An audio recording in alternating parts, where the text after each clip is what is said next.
start small and meditate on the concept of patience. And Mm. so and I say that because when you mention a younger landowner, there's an interesting dichotomy between the younger and the older landowners, right? A lot of the younger landowners, they want to go and they want to go and do 300 acres of forest land improvement all by themselves, plant 20,000 trees, and kind of do it all at once. Welcome to the Kansas Forest Service podcast, the podcast that tells the unique stories of the men and women dedicated to forestry and wildland fire in Kansas. I'm Cassie Wondersea, your podcast host and communications coordinator with the Kansas Forest Service. Each month, you will gain insight into the ways our staff and partners protect and manage forests, woodlands, and windbreaks for all Kansans. Hey everybody, welcome to episode 13 of the Kansas Forest Service podcast. Today, I've got Ryan Rastok with me, who is the rural forester in District 1, which is Northeast Kansas. So Ryan, welcome to the podcast.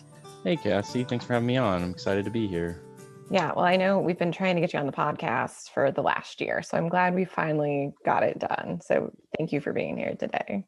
Yeah, I'm glad we could coordinate our schedules and get it done. So Ryan, can you tell me a little bit about what it is that you do as a rural forester? What does that look like for you?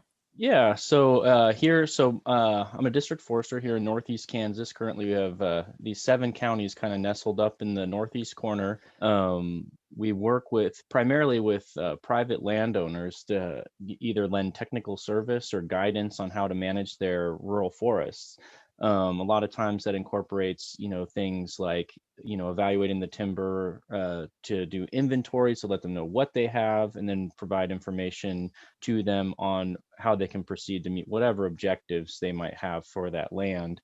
We also work with landowners to help acquire some funding through various state and federal cost share programs to kind of offset some of the financial burden associated with managing forests, and so some of that management can be in the form of, like crop tree management for timber production, so for economic benefit, or wildlife habitat, or management for forest health and invasive plants usually. And here in Northeast Kansas, probably the plant that we deal with in our woodlands the most, that is probably, I would consider, the biggest threat to our forest ecosystems in Northeast Kansas, at least, would be bush honeysuckle. And so there's a lot of that present. So we work with landowners to help, identify those threats to their woodland, and then draft, a plan to help them manage that. So.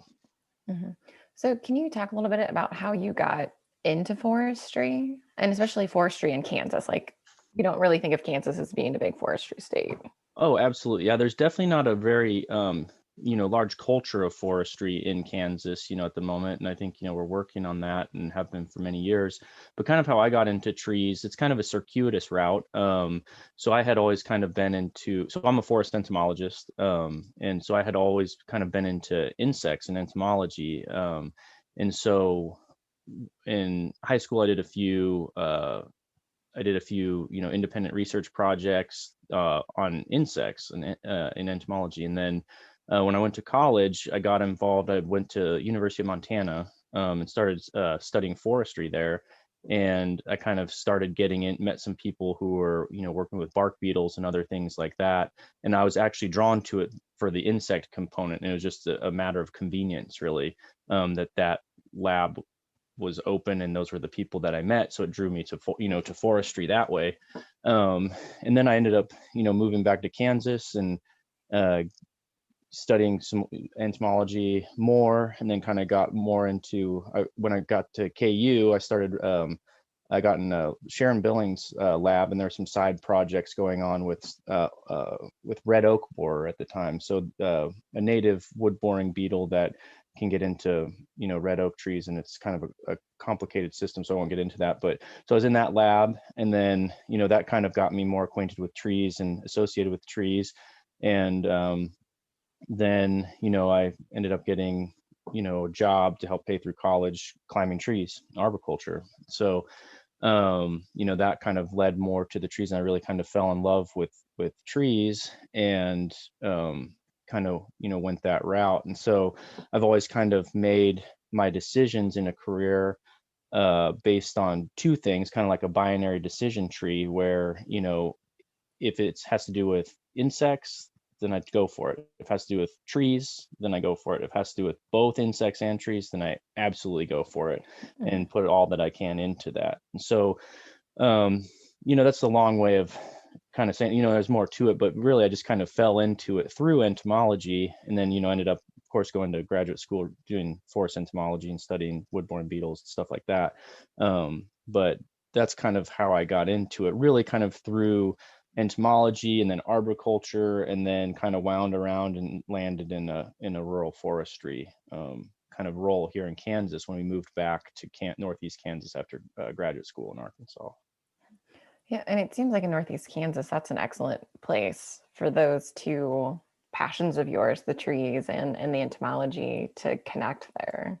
Oh, absolutely. It's where the majority of the emerald ash borer activity is. And it's a real, in terms of, for Kansas, it's actually fairly forested, especially along the Missouri River bluffs and things like that. And so it's not as treeless as many people would presume up here. Now you get further west and the trees get a little more sparse, but Sure. Mm-hmm.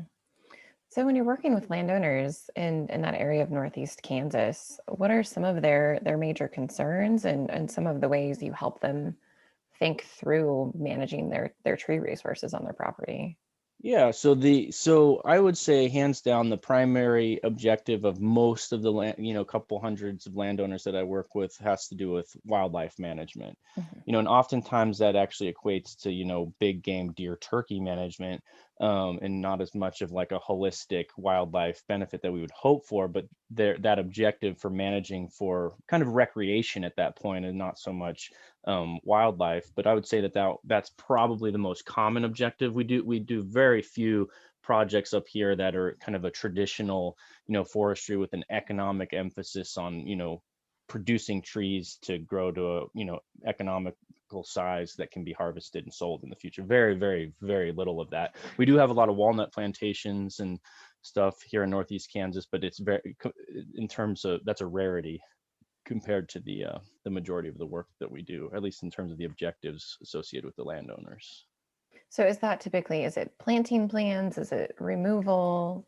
I mean, Very few planting plans. It's surprisingly difficult to get folks to, give up tillable ground to put trees in. So we do run into that issue. It's very difficult to do that, and we've been working on ways to get folks to plant more trees. But in some cases, the trees in these areas are where the trees belong, and they don't really need to be planted out into the grasslands or anything like that in some instances. So maybe tree planting might not be appropriate, whereas a better ecosystem management with grasses or something might be more appropriate there.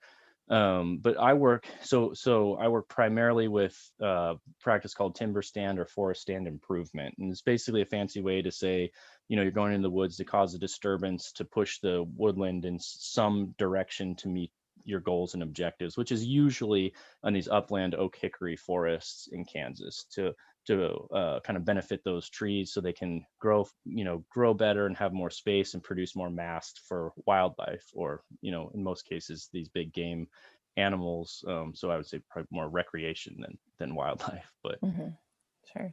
So do you work pretty closely with biologists with like Kansas Department of Wildlife and Parks on those projects as absolutely. well? We have up here in Northeast Kansas, we have a wonderful relationship with KDWPT.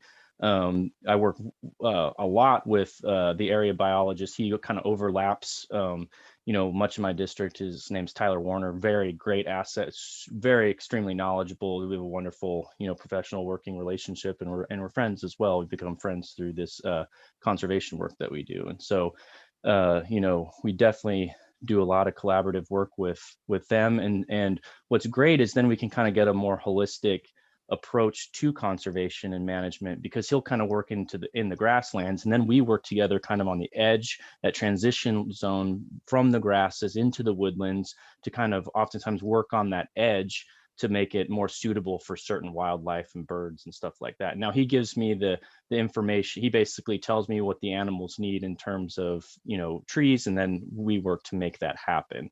And so, I'm not a wildlife biologist by any means, but he's very good at, helping articulate what at least, needs to happen with the trees to promote the habitat that he would find suitable for those particular animals. So. Well, that's great. Yeah, that's definitely a huge benefit there for landowners, being able to have that combination of that forestry expertise and the wildlife management side, if that's their management goal there. Oh, absolutely. I'd say those are some of the best projects overall, where we have, especially the landowners interested more in kind of a holistic approach, then, it really, those are oftentimes some of the most successful projects that we have. So. So what are some of your favorite projects that you've worked on within your district? Or Yeah, assisted on? so that's a hard question, because projects, I think, projects that I would have found more fulfilling in the beginning aren't necessarily as fulfilling now. The larger acreages, where you're working with more land and more trees, those initially would have been more fulfilling because you feel like you're making more of a positive impact overall in the geographic, scale there.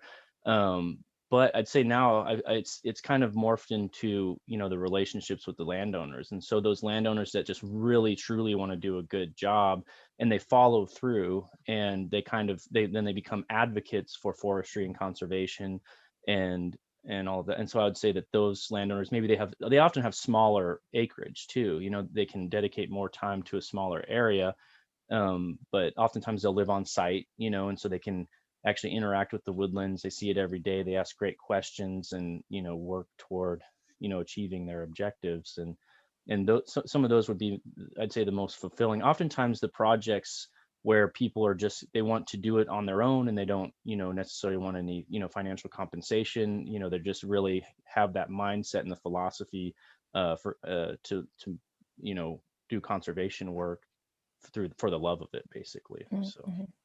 Yeah, I think that's an interesting kind of evolution there.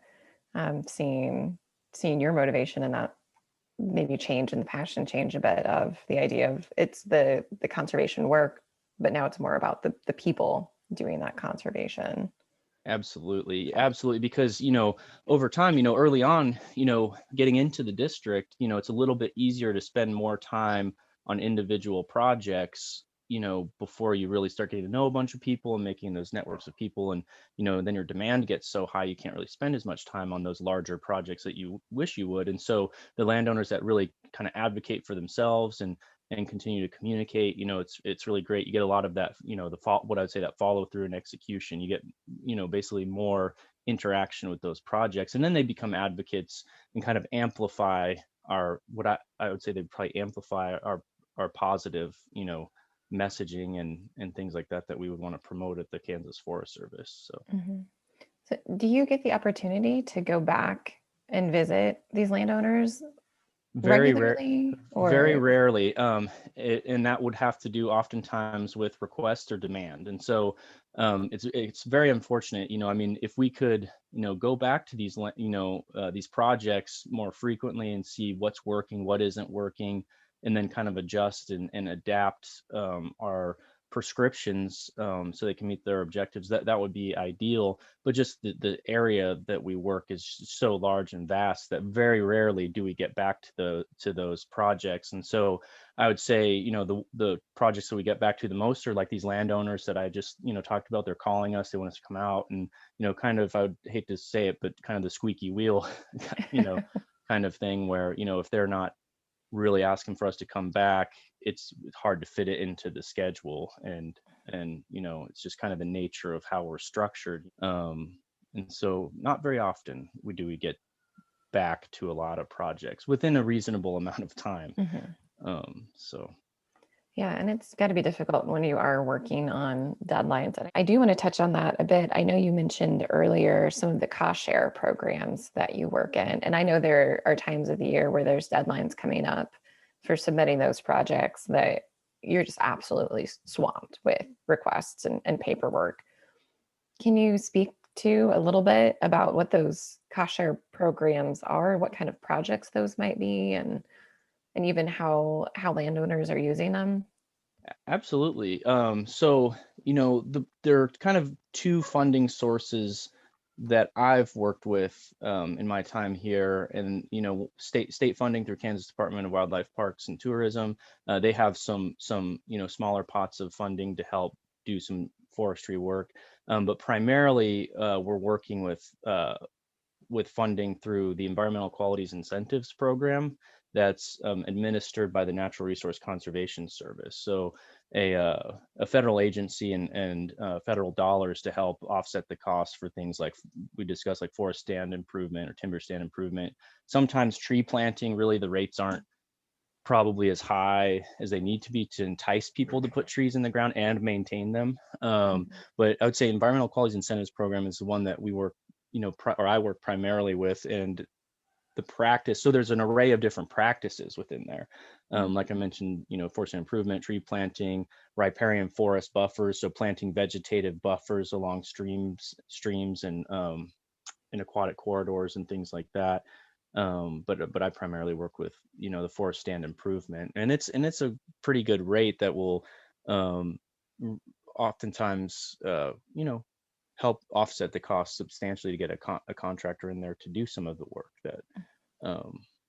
that the landowner might want to meet their objectives. So Yeah, I can imagine it's pretty overwhelming for a landowner at times to look at their 20 acres, 30 acres, 100 acres of forested land, or land that could potentially have trees on it, and think about how do you implement conservation forestry practices on that property. oh, absolutely. It can be overwhelming, I think, especially if they don't have much exposure to trees or to forestry or conservation work. I mean, because not only do they need to, learn their trees and learn their forestry and learn kind of what happens or what the process is there ecologically.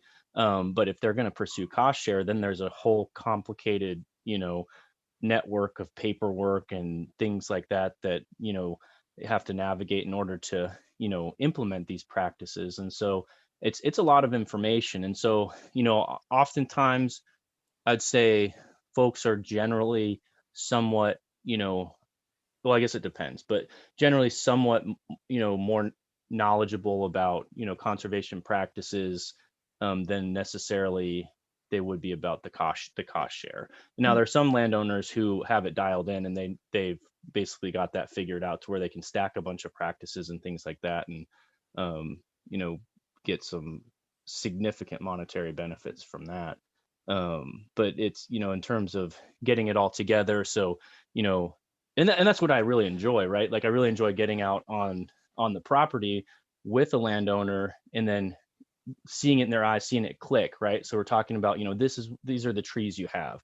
This is kind of what I hear that you're saying you want to do with your woodland, and this is what we have to do to get it there, and oftentimes it kind of falls flat initially if they don't have much background in it, but then once they start to get it, I really enjoy that, seeing them click and find a passion um, for forestry, and just getting out there. Because really with the forest management, especially in Kansas, like you kind of, if you, especially if you're doing the work yourself, if you're a landowner, you're trying to do this work yourself, it has to be a labor of love.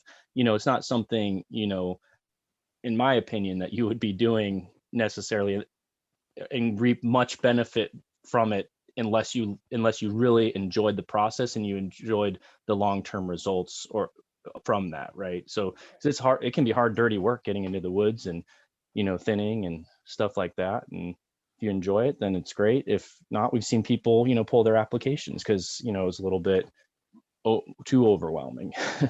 Yeah, no, I understand that completely. I grew up here, and I'm back on the family farm, and my grandpa refused to cut trees down. So now if I get a spare moment and it's cool enough, then I'm out dropping trees, and it's a lot of work. It is a lot of work. And so are these trees that grown out into your pastures, or are they, what's going on with those? Oh gosh, Rastok, they're everywhere. They're in the pasture, they're growing over the house. There's locust and hedge going like crazy, and eastern red cedar. If I can, I mean, I could spend every day cutting those out of the pasture or out of the brome, and I don't think they would, I don't know that I'll ever get ahead of it. Yeah, it can be depending on, especially the size, depending on how many acres you have, it can kind of be like bop-a-mole, where you squash a little bit of, eastern red cedar over here in the pasture, it pops up over there. By the time you get done with one section, it's back up into another section, unless you can really, unless you can get the resources to do it all at once, possibly through some of these cost share programs. But Man, absolutely. now I feel like you're just pitching me on this. Man, that's a highly effective tactic there, Ryan. Yeah. But yeah, it is easy to let those things get away from you, especially if you're working full time, like I do. And I know there's a lot of other landowners that are in the same boat where you have to have a full-time job to support your farming hobby. Oh yeah. Well, I'm glad you said that, because I would say, I don't have the percentage, I haven't calculated it, but I would say in my district that the vast majority of landowners that I'm working with aren't working. They're retired. And so, it's kind of something that they've been wanting to do their whole life, and kind of just kicked it down the road, and then, maybe acquire some land, and then, want to start working the timber, doing some conservation work. And so they do have the time. And so I do hear a lot of lamentation, or folks that look back in the past and say, man, back then, I didn't have the time, but I had the energy and the strength to do it. But now I have all the time in the world, and maybe, not as much strength or energy to be out in the 100-degree days cutting trees. And so it's pretty interesting, but really a lot of those landowners that are coming after retirement and really trying to get in on this, they're really wanting to do that for the future, so they know a lot of this they're not even going to see in their lifetime, a lot of the benefits from some of these practices, but they're really doing it for the future, either for their kids or grandkids or great grandkids, or whoever picks up the land after them. So you get a lot of that, planting trees, or working with the timber for the future. And really that's why we do any of this. It's such a long, slow process, all of this stuff. And so it's not one of those things that kind of happens overnight. Yeah, that's, I think, definitely the tough thing about trees and forestry is it's a 10 to 20, 30, I mean, even longer time to see those benefits, which is difficult if you're not going to be around to enjoy it. So oh yeah, it's pretty incredible. We had a landowner up here in Northeast Kansas. I don't know if I can say his name on the podcast, but he planted tons of walnuts his whole life, and Dave Bruton and all the other foresters would know who this is, but he's since passed away. But I mean, his legacy, up there in Donovan County, I mean, the amount of walnuts that he planted over the course of his life after retirement, and it's pretty outstanding. You get up into those areas and you see just these massive plantations of black walnut kind of scattered in these little pockets all throughout Donovan County. But he knew he wouldn't, reap any of the monetary benefits for that in his lifetime, but that, perhaps down the road, somebody else might. So yeah, and that's amazing, just to have the forethought and the passion for it to take the initiative to do those plantings.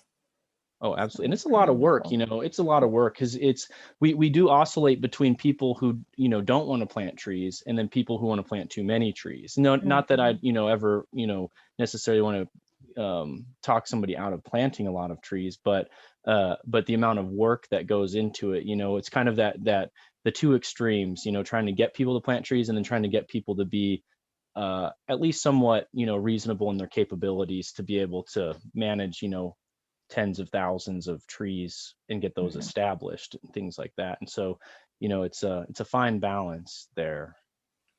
Yeah, most definitely. And it's like you said, it's a lot of work planting trees. And I had no idea how much work it was. I've been here, 3 years now. And before coming to the Kansas Forest Service, I knew basically nothing about forestry beyond we've got trees in Kansas. They're nice. They provide shade and wildlife cover, but that was kind of the extent of my understanding. And since then, I've been out on some different plantings, whether it's doing it by hand with a double bar, or using our no-till bare root seedling planter, or even the no-till nut planter, even using a tractor. It's a lot of work. It is just getting them into the ground and then keeping them alive through that establishment period is more challenging than most people think, because we do have a lot of herbivores, deer primarily, that will ravage those plantings. And I just want to say something. So you did mention the dibble bar, and so for folks who might not know what a dibble Yeah. bar is, it's basically it's a tree planting bar. It's kind of like a spade, and you just basically strike it and pierce the ground and make a little seam in the ground, and you can put a bare root seedling in there and close it up. It's a really effective way to plant bare root seedlings. Yeah, definitely. But if you're trying to plant 100 or 200 at a time, it's still, man, it's intensive work, time intensive for sure. Absolutely. And then don't never underestimate that establishment period either. And then keeping the deer off of them, can be a challenge. And so some folks implement tree tubes or whatever. Some people have all kinds of home remedies and oddball stuff that seems to work in some cases and not in others. But it's pretty funny what you'll see walking up to a tree planting, soap and things like that dangling, shiny cans or something, and people like old soup cans dangling from the trees to like scare off the deer or something. It's pretty funny what you see out there sometimes. Yeah, well, we're gonna have to start documenting all of those different methods and getting some photos, because that would be interesting to have some documentation of that. Oh yeah, people do all kinds of cool stuff. Yeah. So Ryan, what would your advice be for a landowner? Maybe, and I don't want to say this to offend anybody, but maybe a younger landowner, somebody that's in that same boat as me, where they're working full time, have some forested land, and are looking for manageable ways to start managing some of that forested land on nights and weekends. Start small and meditate on the concept of patience. And so and I say that because when you mention a younger landowner, there's an interesting dichotomy between the younger and the older landowners, right? A lot of the younger landowners, they want to go and they want to go and do 300 acres of forest land improvement all by themselves, plant 20,000 trees, and kind of do it all at once. And then, and then really and then having that conversation about, kind of being somewhat, I hate to say reasonable, but, knowing your limitations a little bit in terms of finances and time. If you're working full time, it can be a lot of work if you're trying to do the work yourself. And then, on the flip side, a lot of the,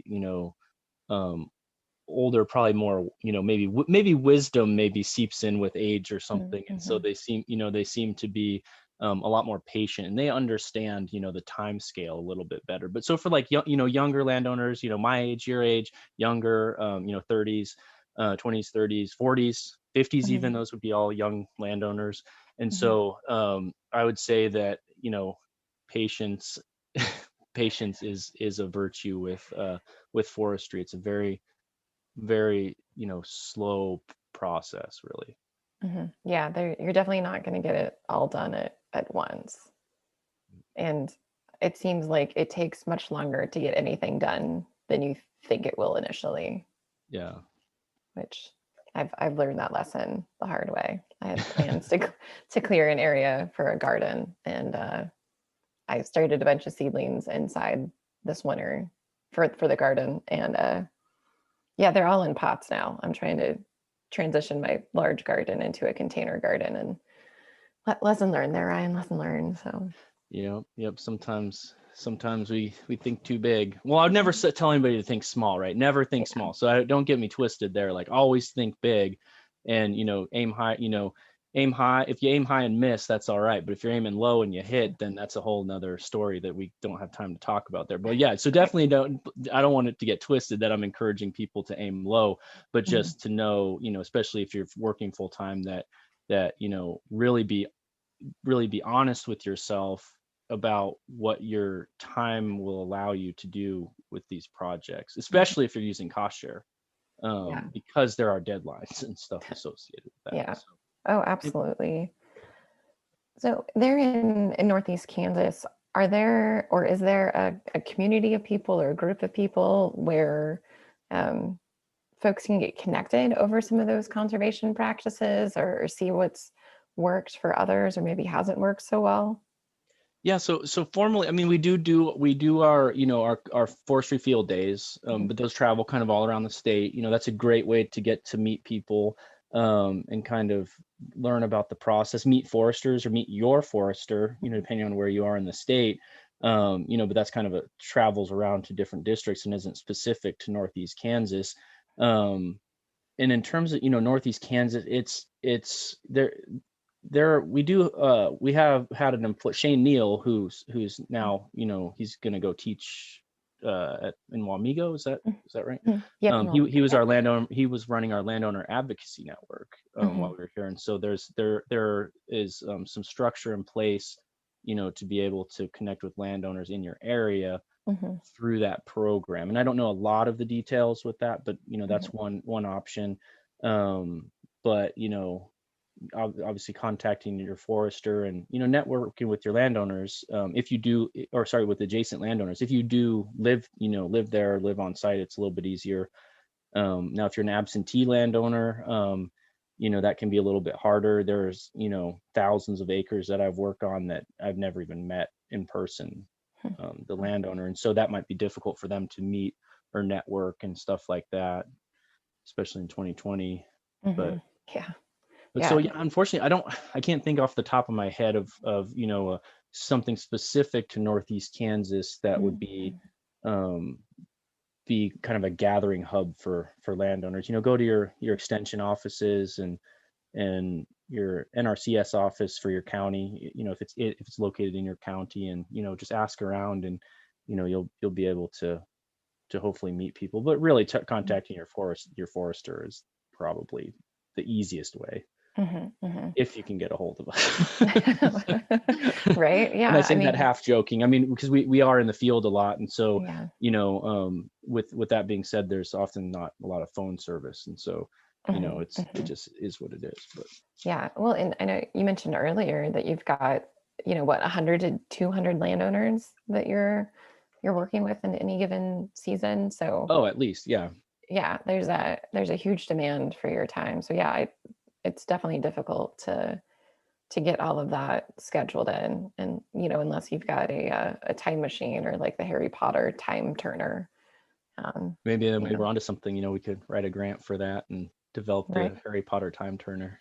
Yeah, we can figure out how to navigate the time-space continuum, and gosh, I mean, we could both retire, and then you and I, we'd have all the time in the world for our conservation projects. Yeah.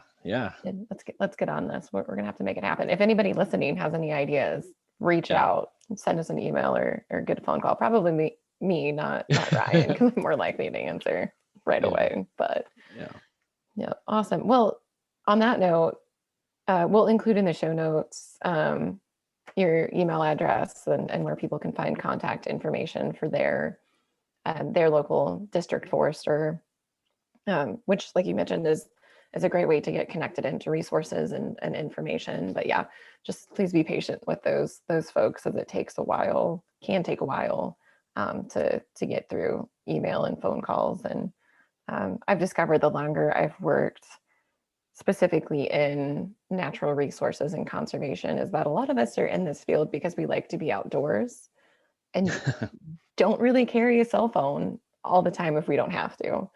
So and it can be hard, in this role, because there is a lot of windshield time, in any, my district right now as it stands, from one side to another, it could be about 2 hours roughly to get from one side to the other. And it's really, really difficult to get schedules lined up where you can be like in one county for a whole day, because especially, juggling absentee landowners and stuff like that. And so, it oftentimes, if we're not in the field, we're driving, and so it's pretty difficult to work and schedule, if you got 4 hours of windshield time to get from one side to the other.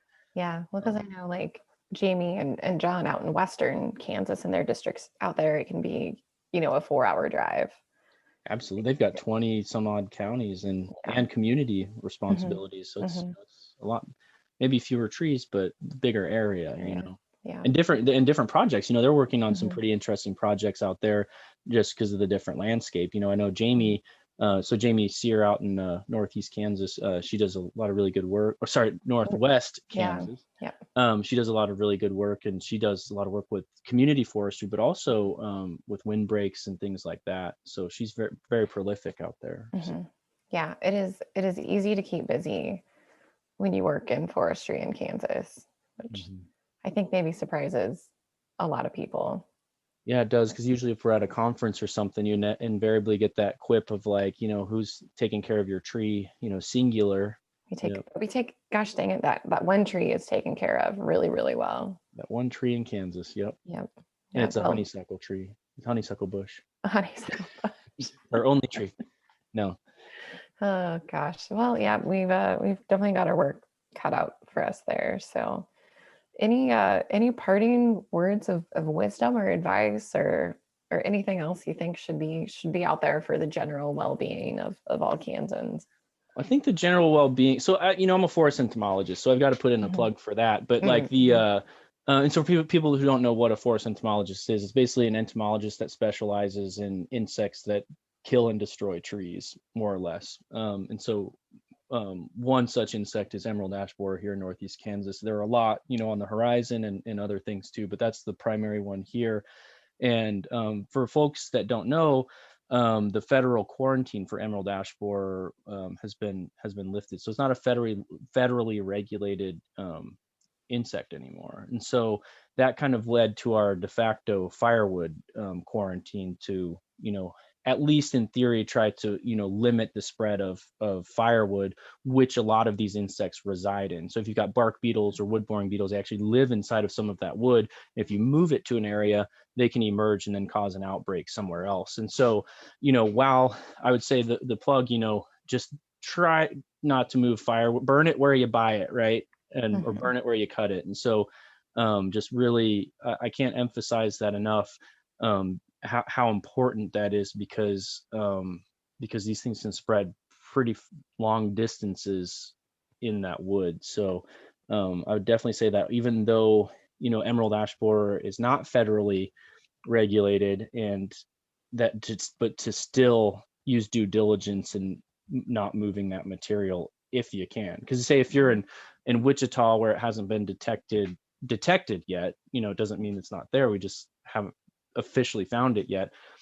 But like you don't want to move ash wood from here to Wichita and then positively have an outbreak there and lead to that. It's, in my opinion, it's probably an inevitability over time, but the more time we have to prepare, the better. And I want to be clear, like, we haven't, to my knowledge, unless something's happened in the last couple of weeks, we haven't found it there, but still be diligent and try not to move that firewood.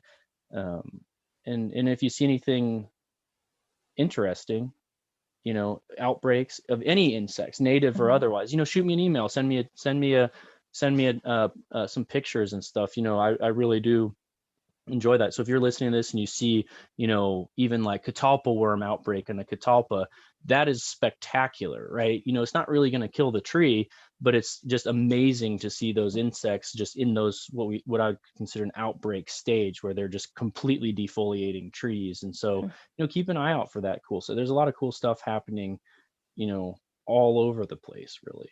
So yeah, those insects, they're really, really amazing. And I've learned so much from you about insects and forestry in Kansas, and just how much impact they can have on trees, where we're looking, like you said, with emerald ash borer, at the possibility of not having any ash trees in Kansas.